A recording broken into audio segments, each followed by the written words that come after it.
24e homélie de saint Jean Chrysostome sur le livre de la Genèse, chapitre 7, versets 6 et suivants.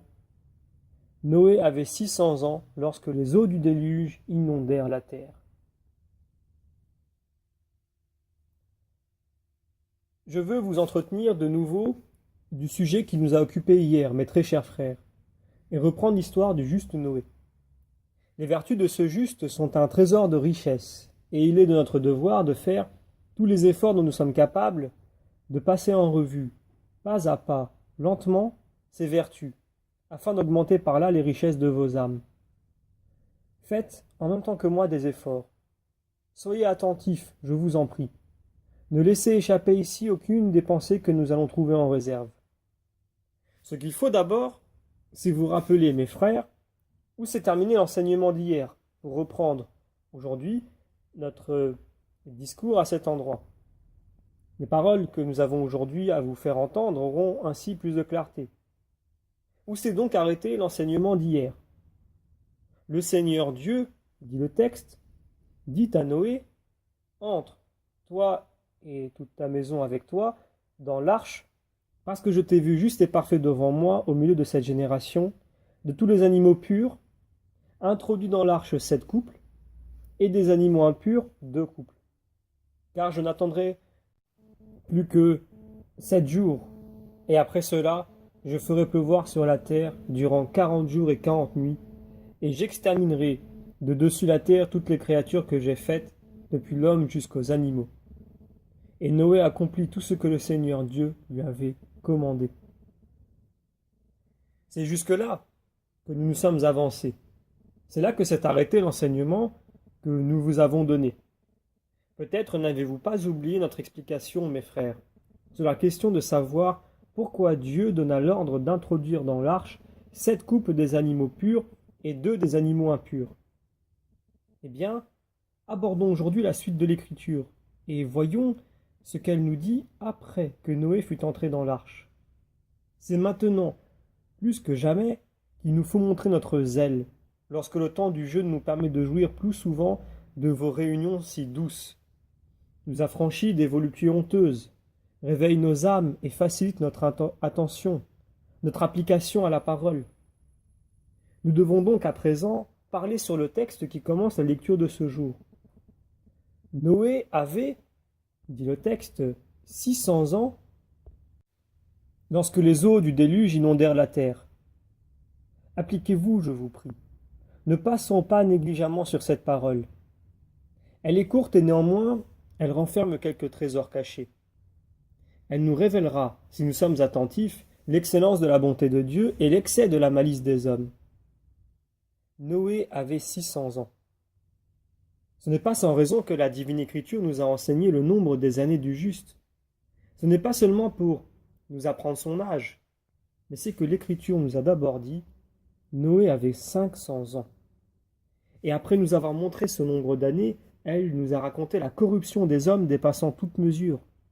La pensée de chaque homme s'appliquant au mal, et dans chacun d'eux, dès sa jeunesse. Et voilà pourquoi Dieu dit « Mon esprit ne demeurera pas toujours avec ces hommes, parce qu'ils ne sont que chair. » Il leur annonce ainsi d'avance que son indignation déborde.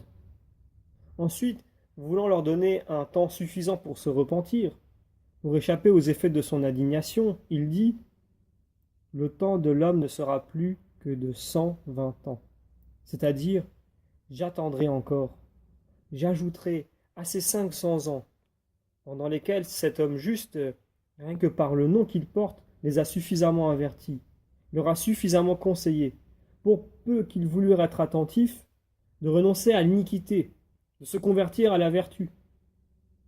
Maintenant encore, malgré tant de patience dans le passé, je leur fais la promesse de les supporter 120 années de plus, afin qu'ils emploient, comme il convient, le temps qui s'écoulera encore, afin qu'ils s'écartent de l'iniquité, qu'ils embrassent la vertu.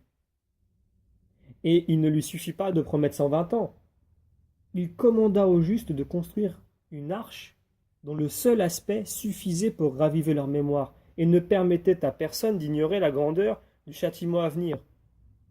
Car ce seul fait que ce juste qui était parvenu à la vertu la plus haute construisait l'arche avec tant d'ardeur, devait suffire pour inspirer à tous ceux qui n'étaient pas dépourvus de sens l'angoisse et l'épouvante, pour leur persuader d'apaiser enfin le Dieu qui leur montrait ainsi sa clémence et sa bonté. En effet, si ces barbares, je parle des habitants de Ninive, il est nécessaire que je les produise encore au milieu de vous, ce sera une preuve plus éclatante et de l'excessive malignité des hommes du déluge et de la grande sagesse des pécheurs qui seront sauvés. En effet, notre Seigneur, dans ce jour terrible, j'entends le jour du jugement, faisant comparaître les serviteurs avec les serviteurs, prononcera la condamnation en montrant que ceux qui ont joui des mêmes biens, qui ont reçu des mêmes biens à leur part, n'ont pas pratiqué la même vertu. Souvent encore, il compare l'inégalité des conditions pour condamner plus rigoureusement les négligents et les lâches. C'est ainsi qu'il dit dans les évangiles, « Les Ninivites s'élèveront au jour du jugement contre cette race et la condamneront parce qu'ils ont fait pénitence à la prédication de Jonas. Et cependant, il y a ici plus que Jonas. » Ces paroles revenaient à dire des barbares dont on n'a pris aucun soin, qui n'ont pas entendu l'enseignement des prophètes, qui n'ont pas vu de signes, qui n'ont pas contemplé de miracles, qui n'ont vu qu'un homme, un seul, un échappé de naufrage. Après avoir entendu des paroles faites pour les jeter dans le désespoir et la dernière perplexité, à tel point qu'ils auraient eu raison de mépriser et cet homme et ses discours, ces barbares, non seulement n'ont pas méprisé les paroles du prophète, mais dans le court espace de 3 jours, ces hommes ainsi surpris ont fait une pénitence si active, si fervente, qu'ils ont fait révoquer l'arrêt du Seigneur. Ces Ninivites, dit-il, condamnons cette génération pour qui on a dépensé tant de soins, qui a été nourrie des livres des prophètes, qui a vu chaque jour des signes et des miracles. Ensuite, pour montrer l'excès de l'incrédulité de ces Juifs, il constate de l'admirable sagesse des Ninivites, parce qu'ils ont fait pénitence à la prédication de Jonas. Cependant, il y a ici plus que Jonas. Voyez, dit-il, ces Ninivites, à l'aspect d'un homme méprisable, à l'aspect de Jonas, ont accueilli sa prédication, et ils ont accompli la plus parfaite pénitence.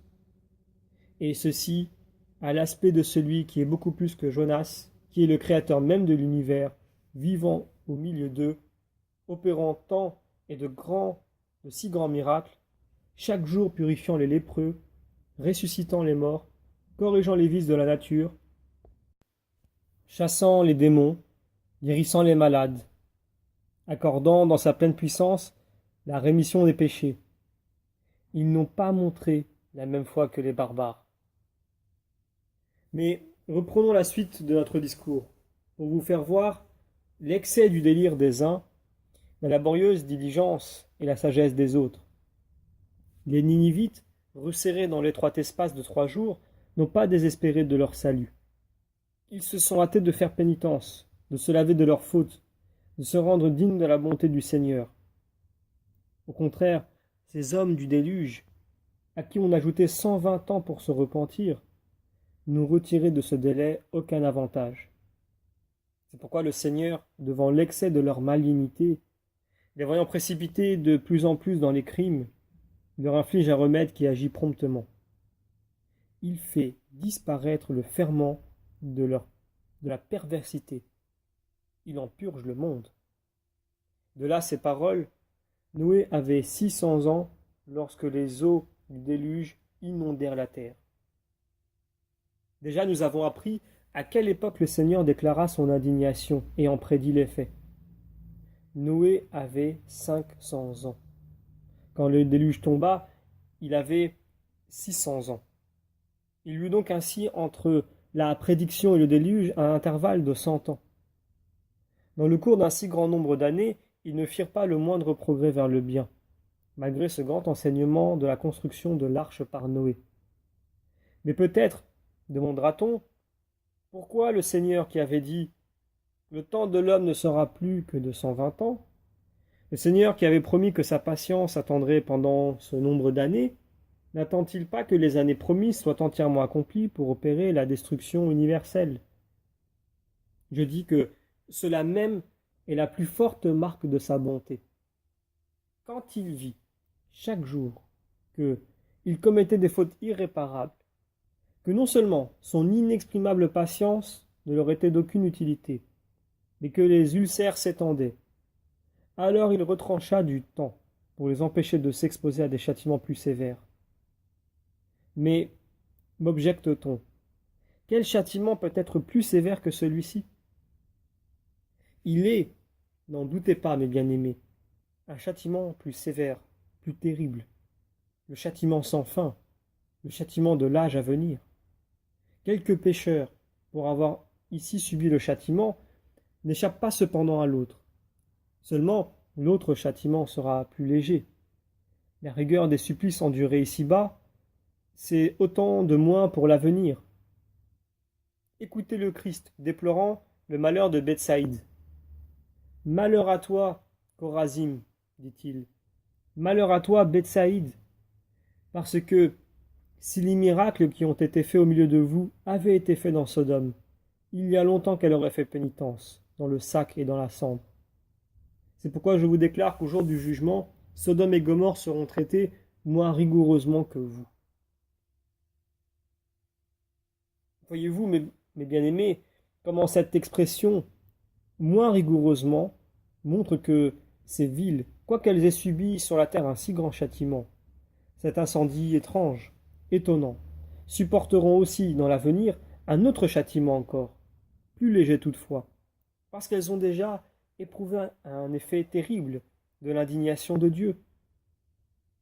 Donc, pour préserver les hommes du déluge, des supplices plus rigoureux auxquels les exposeraient les péchés qu'ils amoncelaient sur eux, le Dieu de bonté, le Dieu de clémence, voyant qu'ils étaient incapables de repentir, abrégea le temps pendant lequel il avait promis de patienter encore. Car de même qu'à l'égard de ceux qui s'empressent d'obéir à ses avertissements, il écoute sa naturelle bonté, révoque ses décrets, agrée les repentirs, affranchit ceux qui se convertissent des supplices qui les menaçaient. De même, quand il promet d'accorder quelques biens, par exemple, un temps pour se repentir, s'il voit que ces promesses ont été faites à des pécheurs indignes, alors aussi il révoque ses promesses. Voilà pourquoi il disait par la voix du prophète, « Quand j'aurai prononcé l'arrêt contre un peuple ou contre un royaume, pour le perdre et pour le détruire jusqu'à la racine, si cette nation fait pénitence, je m'en repentirai aussi moi-même du mal que j'avais résolu de lui faire.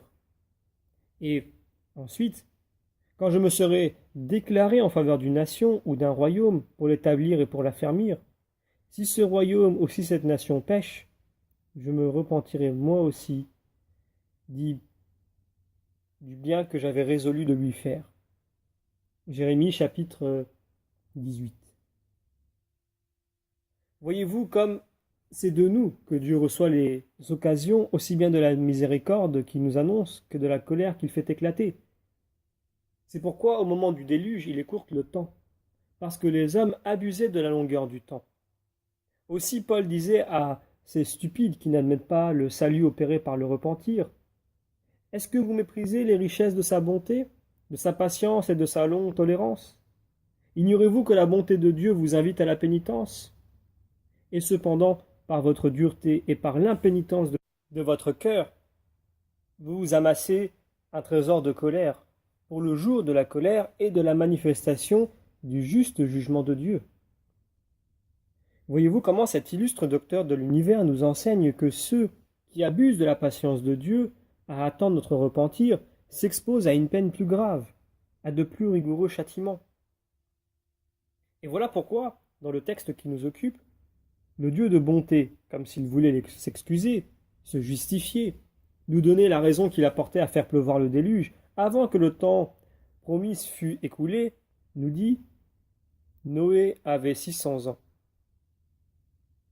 Ceux qui, dans l'intervalle de 100 années, n'ont pas voulu se convertir, qu'auraient-ils gagné à 20 ans de plus, si donc ils auraient ajouté d'autres péchés à leurs péchés?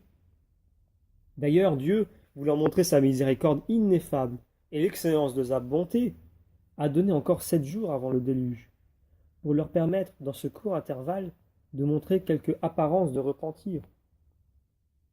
Et considérez la bonté du Seigneur, la diversité des moyens qu'il emploie pour la guérison. Voyant que leur blessure était incurable, il ne leur laisse qu'un très bref délai, parce qu'il veut, s'ils peuvent, dans un intervalle si court, revenir à résipiscence, révoquer l'arrêt de sa colère. Car c'est son habitude, parce qu'il se soucie de notre salut, de prédire les châtiments qu'il infligera. Et sa raison, c'est qu'il désire ne pas être contraint de les affliger. Il prend soin de les annoncer d'avance, afin que cet avertissement nous inspire une terreur qui nous corrige, qui détourne sa colère, qui nous permette de rendre ses décrets inutiles. Rien, en effet, ne le réjouit plus que notre conversion et notre retour à la vertu. Voyez donc avec quelle adresse il s'efforce de les guérir de leur mal. D'abord, il leur a accordé un temps considérable pour se repentir. Ensuite, quand il a vu qu'ils étaient comme privés de sentiments, que la longueur du temps ne leur servait à rien, qu'ils continuaient leur vice au moment même que le déluge était, pour ainsi dire, à leur porte, il renouvelle la prédiction. Il ne dit pas « dans 3 jours », comme pour les Ninivites, mais dans 7 jours. Et je n'hésite pas à le dire, parce que je connais combien est grande la clémence de notre Dieu. Si, même dans ces derniers 7 jours, ils avaient vraiment voulu faire pénitence, certes, ils auraient échappé au déluge.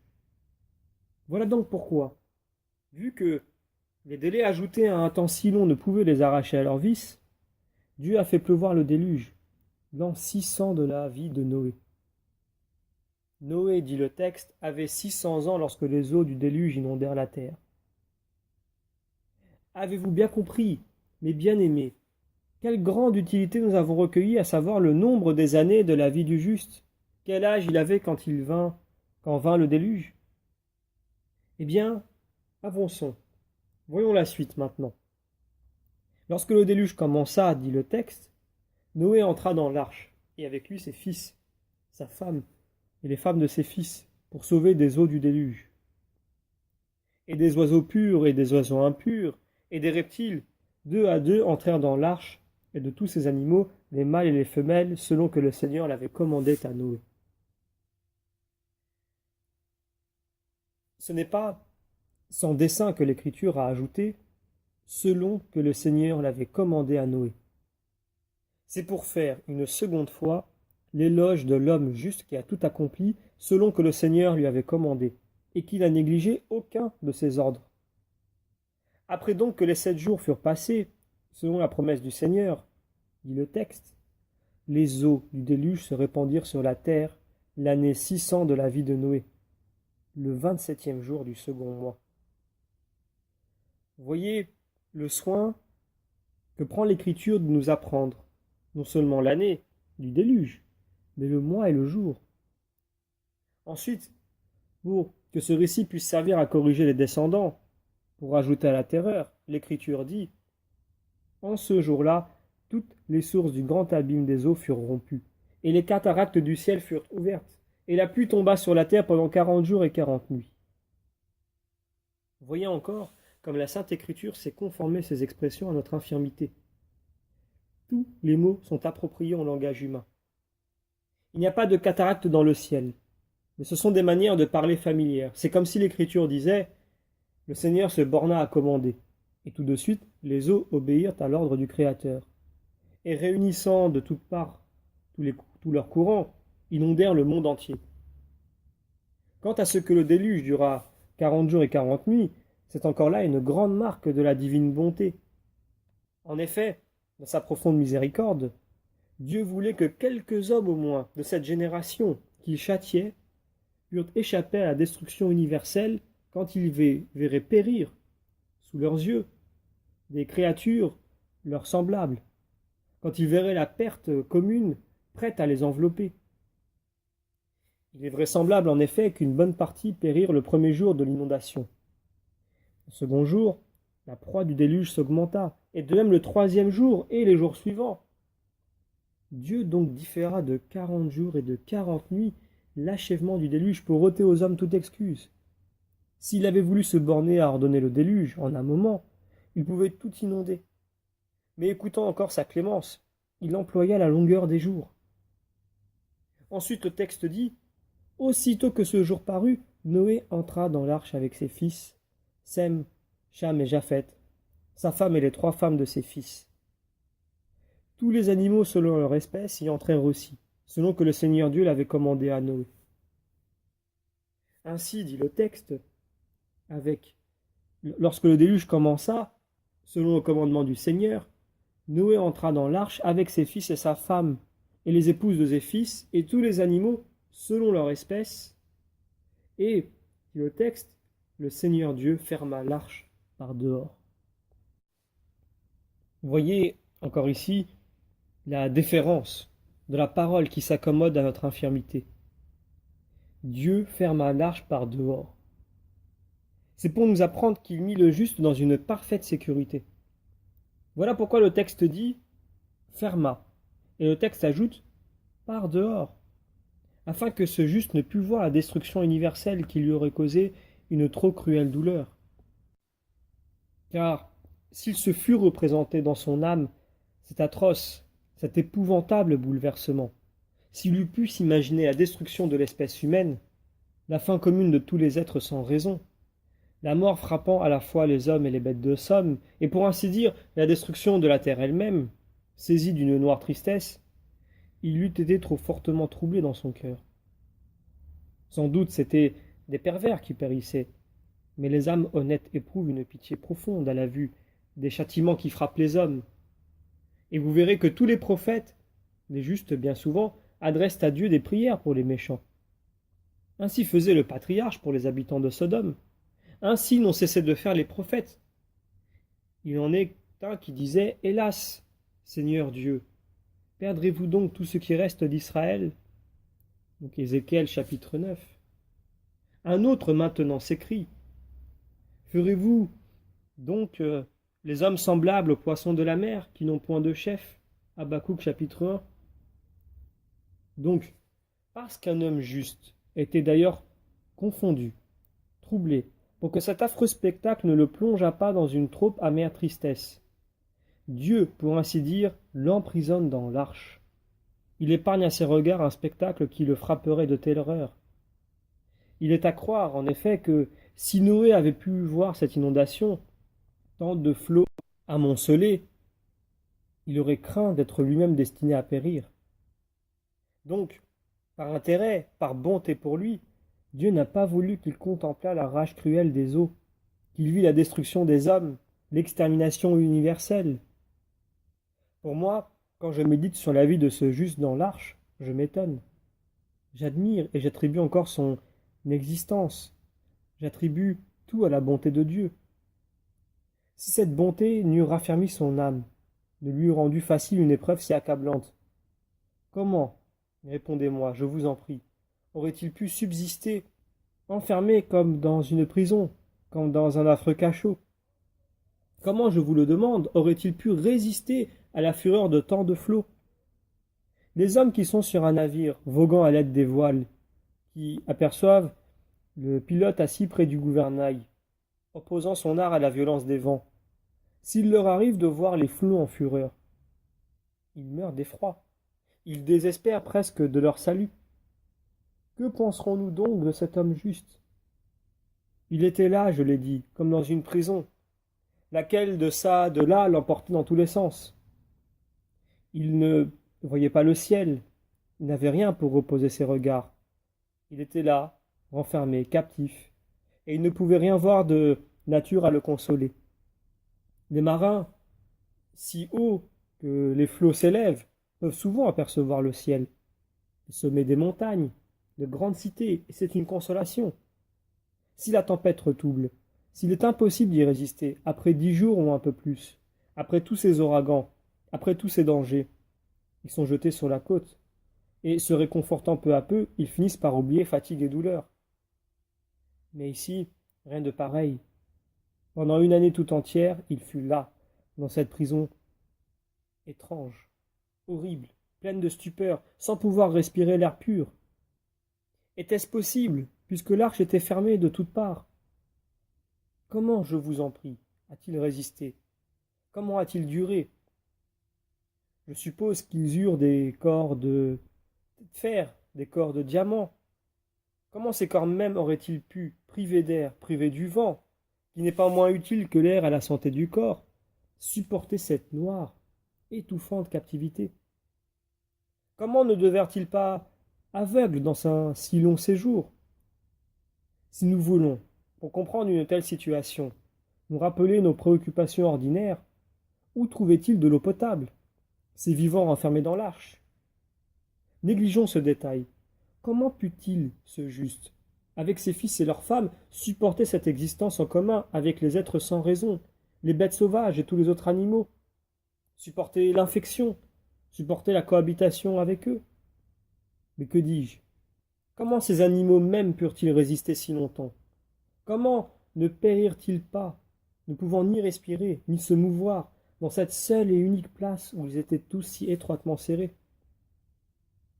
Vous savez bien, vous savez parfaitement qu'il nous faut nécessairement, et à nous, et aux animaux, plus que de l'air, plus que de la nourriture, qu'on nous enferme, qu'on nous mette à l'étroit dans une place unique.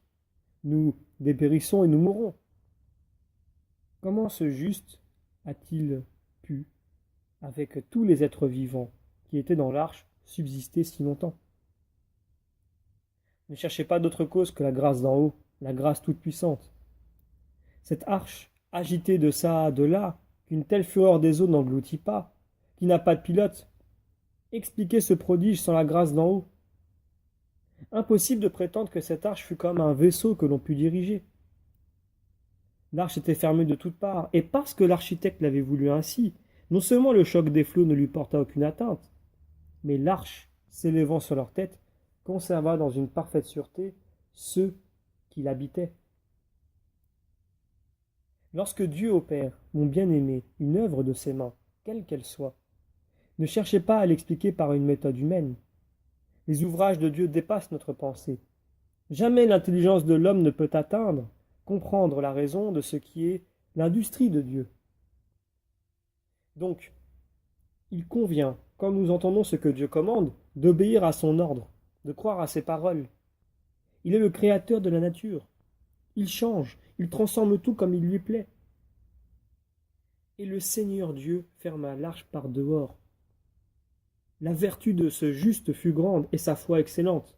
C'est même là ce qui fit que l'arche fut construite, que tous supportèrent une telle habitation, une prison si étroite, une existence en commun avec les bêtes sauvages et les animaux de toute espèce. De là, les paroles du bienheureux Paul, publiant la vertu de l'homme juste.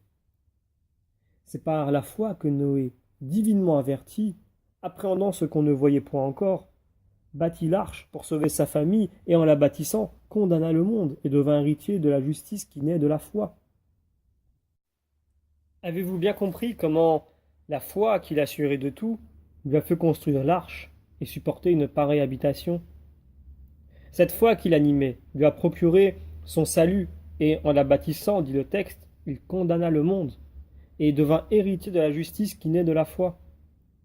Ce n'est pas qu'il ait lui-même été juge, mais c'est que Dieu condamne par comparaison les hommes qui, avec les mêmes ressources que ce juste, n'ont pas pris comme lui le chemin de la vertu.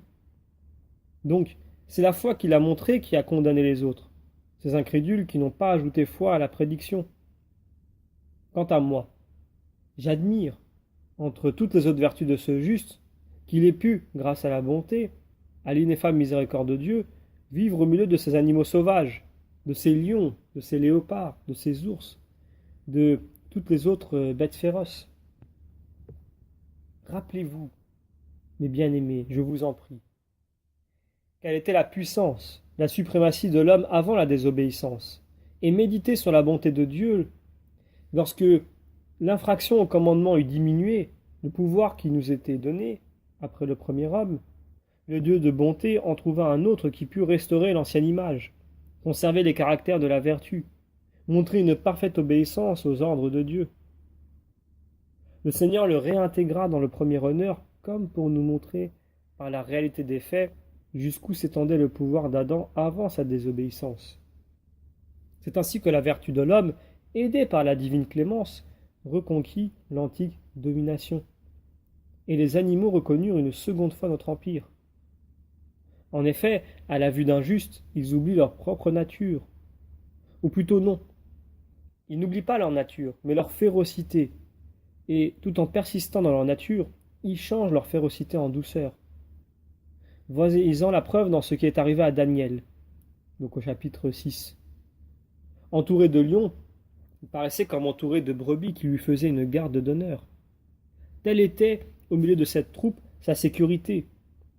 C'est que la confiance que le juste puisait dans sa vertu réprimait le naturel des bêtes féroces et ne leur permettait plus de montrer leur férocité. De la même manière, ce juste admirable supportait facilement le contact des bêtes féroces et ni la place trop étroite, ni la longueur du temps, ni cette captivité sans air respirable ne lui causèrent de malaise et de dégoût. Sa foi en Dieu lui faisait trouver tout facile, et il était dans cet affreux cachot, comme nous dans les prairies et sous les frais ombrages. C'est parce qu'il accomplissait le commandement du Seigneur que les choses difficiles lui paraissaient faciles. Telle est, en effet, la vertu ordinaire des justes. Quand ils supportent quelque chose pour Dieu, ils ne considèrent pas la réalité qui se montre, mais ils apprécient la cause qui leur commande de supporter ce qu'ils supportent sans peine.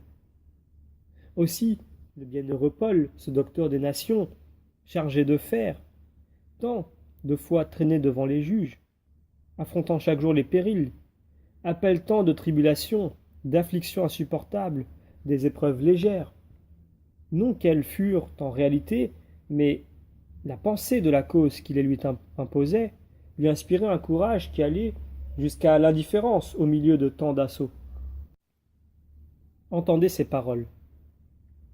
Car le moment si court et si léger des afflictions que nous souffrons en cette vie produit en nous le poids éternel d'une souveraine et incomparable gloire.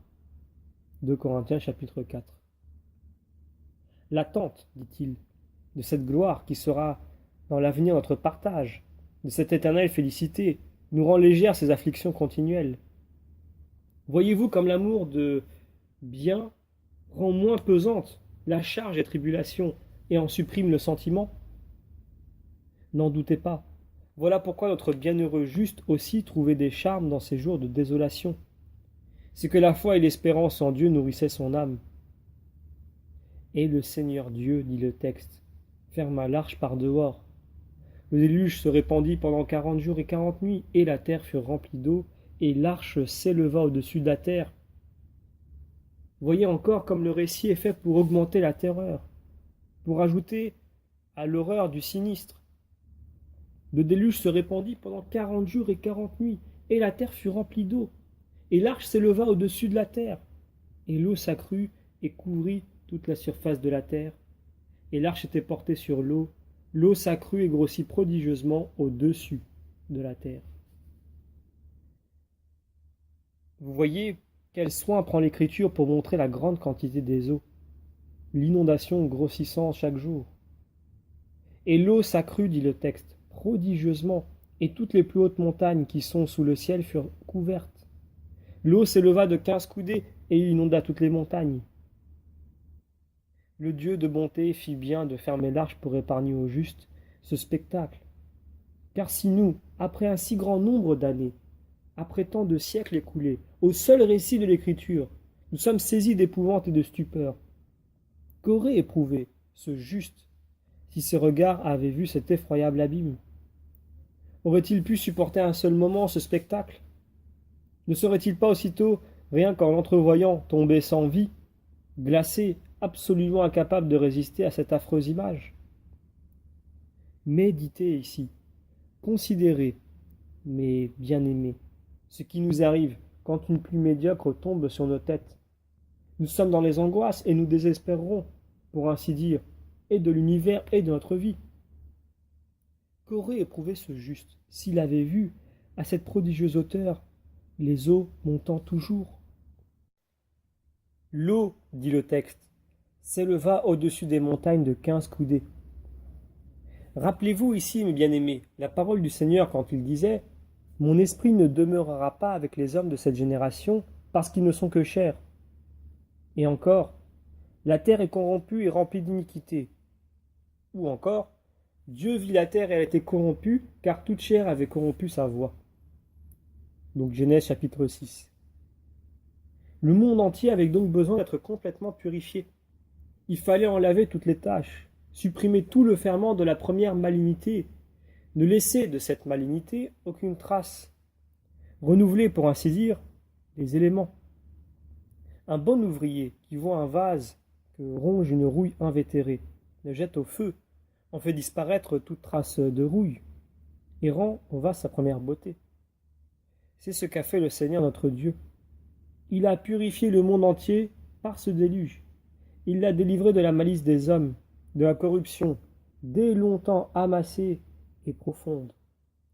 Il en a renouvelé la face, il l'a rétabli, il l'a rendu plus beau, ne permettant pas qu'il restât la moindre tache de ce qui le souillait auparavant. L'eau s'éleva au-dessus des montagnes, dit le texte, de 15 coudées. Ce n'est pas sans dessein que l'Écriture nous fait ce récit. Elle veut nous apprendre que non seulement les hommes, les bêtes de somme, les quadrupèdes, les reptiles furent engloutis, mais avec eux et les oiseaux du ciel, et tous les animaux qui vivaient sur les montagnes, je veux dire les animaux sauvages, et tous les autres êtres dépourvus de raison. Voilà pourquoi le texte dit « L'eau s'éleva au-dessus des montagnes de 15 coudées ». C'est pour vous apprendre que l'arrêt de Dieu a été accompli en réalité. En effet, Dieu avait dit « Je n'attendrai plus que 7 jours, et je ferai pleuvoir le déluge sur la terre, et j'exterminerai de dessus la terre toutes les créatures que j'ai faites, depuis l'homme jusqu'aux animaux, depuis les reptiles jusqu'aux oiseaux du ciel. » Donc Genèse chapitre 7. L'Écriture nous fait ce récit non seulement pour nous apprendre à quelle hauteur les eaux sont parvenues, mais pour nous faire voir en même temps qu'aucun animal absolument, soit bête féroce ou soit bête de somme, n'a été épargné, mais que tout a été supprimé avec le genre humain. Comme tous ces animaux avaient été produits à cause de l'homme, en détruisant l'homme, il était juste de les détruire. Ensuite, après nous avoir montré jusqu'à quelle hauteur les eaux se sont accrues, à savoir de manière à dépasser de 15 coudées les cimes des plus hautes montagnes, le texte, avec son exactitude accoutumée, nous dit « Toute chair qui se meut sur la terre fut consommée, tous les oiseaux, toutes les bêtes de somme, toutes les bêtes sauvages, tous les reptiles, tous les hommes moururent, et généralement tout ce qui a vie et qui respire sur la terre. » Donc toujours Genèse chapitre 7. Et ce n'est pas sans dessein et sans raison particulière que le texte a dit « et tout ce qui respire sur la terre ». Mais c'est pour vous montrer que tous ont péri, que le juste seul, avec tous ceux qui étaient dans l'arche, a été sauvé.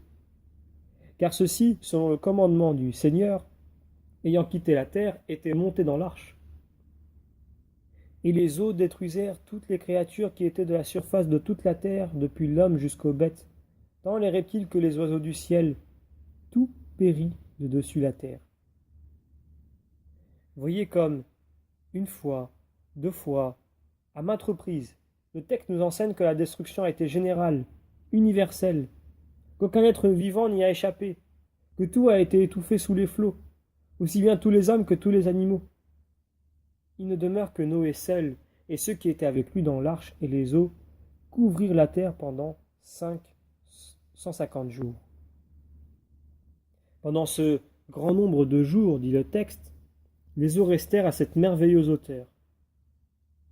Considérez ici la grandeur d'âme de l'homme juste et l'excellence de son courage.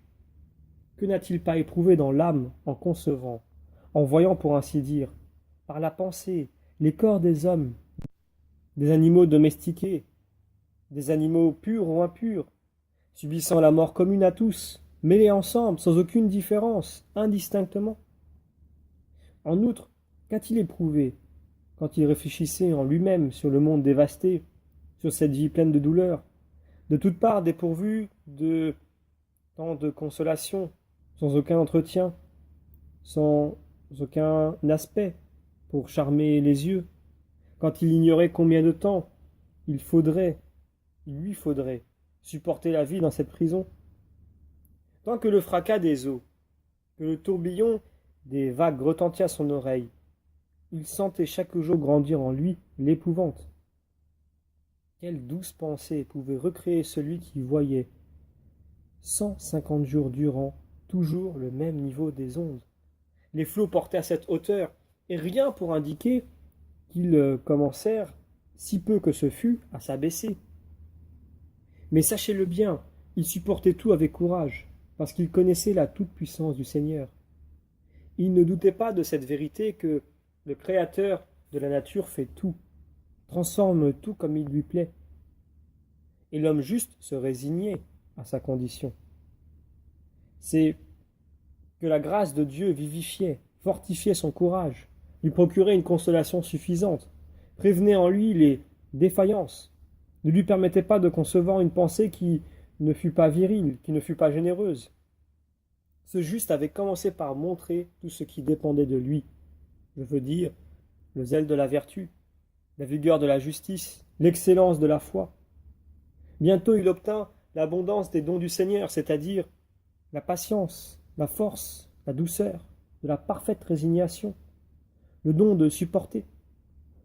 Le séjour dans l'arche, sans indisposition, sans dégoût, sans se plaindre de la cohabitation avec tous ces animaux. Imitons donc ce juste, nous aussi, je vous en conjure. Hâtons-nous, empressons-nous de contribuer de notre part afin de nous rendre nous-mêmes dignes aussi des présents du Seigneur. S'il attend les occasions qui viennent de nous, ce n'est que pour nous montrer toute sa magnificence. Donc, il ne faut pas que notre indolence nous prive de ses dons. Soyez pleins de zèle, mettons la main à l'œuvre du salut. Prenons résolument la route qui mène à la vertu, afin que nous puissions, aidés du secours d'en haut, atteindre promptement à notre fin bienheureuse. Suspendons-nous à l'espérance en le Seigneur, que ce soit là pour nous comme une ancre sûre et solide. Ne regardons pas ce que la vertu a de labeur, mais voyons après le labeur. Calculons les récompenses. Tout fardeau nous sera léger. Le marchand sorti du port, en pleine mer, ne songe pas seulement aux pirates, aux naufrages, monstres marins, vents furieux, tempêtes continuelles, désastres sans nombre. Il calcule les gains à venir quand il aura échappé à tous les périls. Son espérance fait sa force. Il brave aisément tous ses malheurs pour grossir le trésor qu'il rapportera chez lui. L'agriculteur ne pense pas seulement aux travaux pénibles, aux pluies, à la terre stérile, aux sauterelles funestes. Il se représente son grenier rampant sous le poids de ses gerbes, et son courage supporte tout. Et l'attente des biens le rend insensible à la peine. Quelque incertaine que soit l'espérance, n'importe. Il se nourrit de l'espérance qui lui montre l'avenir joyeux, et il ne renonce pas aux fatigues. Il fait, au contraire, tout ce qui dépend de lui, attendant le jour où il recevra de ses fatigues le riche salaire. Le soldat qui revêt ses armes et va combattre ne pense pas seulement aux blessures, aux membres meurtris, attaques subites des ennemis vainqueurs, tous les autres désastres. Il se représente les victoires et les triomphes, et il s'équipe de toutes ses armes, quelque incertain que soit l'avenir, quelque perte qui le menace, chassant de lui toutes ses idées. Animé d'une bonne espérance, il secoue l'engourdissement, la torpeur, il prend ses armes, il court à l'ennemi. Donc, mes bien-aimés, si le marchand, si le soldat, si l'agriculteur, quelque incertaine que soit l'espérance, malgré tant de déceptions, tant d'obstacles, vous venez de l'entendre, tant d'empêchements si divers, ne redoute pas la fatigue, n'abdique pas l'espérance de voir de jours. Quelle sera notre excuse si nous reculons devant les difficultés de la vertu? Si nous n'acceptons pas volontiers pour elle tout le labeur, quand notre espoir est si solide, quand nous voyons en réserve pour nous tant de récompenses, tant de couronnes d'un prix infiniment supérieur à tous nos mérites. Écoutez donc le bienheureux Paul, après tant d'afflictions, si souvent traîné devant les juges, si souvent chargé de chaînes, après tant de morts affrontées chaque jour. Je suis persuadé que les souffrances de la vie présente n'ont point de proportion avec cette gloire qui sera un jour découverte en nous. Romains chapitre 8. Quand chaque jour, dit-il, nous subirions la mort, ce qui est impossible à la nature, quoique, par la bonté du Seigneur, l'âme triomphe de la nature et se pare de si glorieuses couronnes. Non, Nous ne supportons rien, dit-il, qui mérite les biens qui nous attendent, la gloire qui doit un jour nous être révélée. Voyez de quelle gloire splendide jouissent les partisans de la vertu. Cette gloire dépasse l'éclat des plus belles œuvres que le plus saint puisse montrer à Dieu. Eût-il atteint la plus haute cime de la vertu, cette gloire rayonne plus encore. Car enfin, quelles œuvres magnifiques peut montrer l'homme, qui le soit assez pour répondre à la libéralité du Seigneur? Si Paul, un tel homme, un si grand homme, disait « Je suis persuadé que les souffrances de la vie présente n'ont point de proportion avec cette gloire qui sera un jour découverte en nous. » S'il disait encore « Je meurs chaque jour » ou encore « J'ai travaillé plus que tous les autres », que dirons-nous, nous qui refusons de prendre la moindre peine pour la vertu, nous qui, dans le relâchement de notre indolence, n'avons pour unique souci que de nous préserver de quelques minces chagrins, quoique pourtant nous sachions bien qu'il n'est possible d'atteindre à la céleste béatitude que par la patience, qui supporte les douleurs présentes en aspirant au bonheur à venir. Ces douleurs nous rendent agréables à Dieu. Cette courte fatigue d'ici-bas nous assure la félicité dont jouissent en haut les élus. Il nous suffit de vouloir, de suivre le conseil du docteur des nations, d'aller où sa voix nous dit de marcher. Considérez, mes bien-aimés, que quelque tristes que soient les malheurs, ces malheurs n'ont qu'un temps. Les biens qui nous attendent là-haut sont impérissables, éternels. Les choses visibles sont temporelles, les invisibles sont éternelles.